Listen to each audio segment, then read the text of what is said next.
බොහෝ දෙනෙකු දේශපාලනයට පිවිසෙන්නේ සැබෑ ජනතා සේවයක් උදෙසා නොව තමන්ගේ මෙන්ම තම පවුලේද අනාගතය යහපත් කර ගැනීමේ අරමුණින්. ඒකට ඉතින් ලංකාවේද වෙනත් රටකද කියන එක අදාළම නැහැ.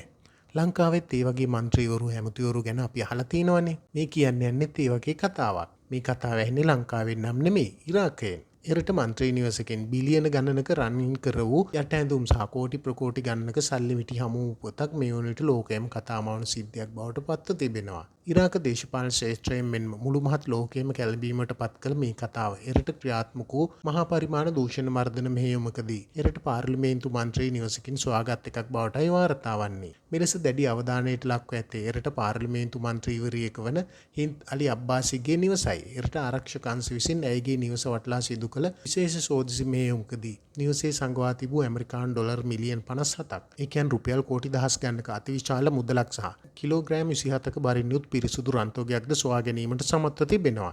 මේ පිළිබඳව එරට ජනතාව දැඩි කෝපයට පත්ව ඇති බව තමයි වාර්තා වන්නේ.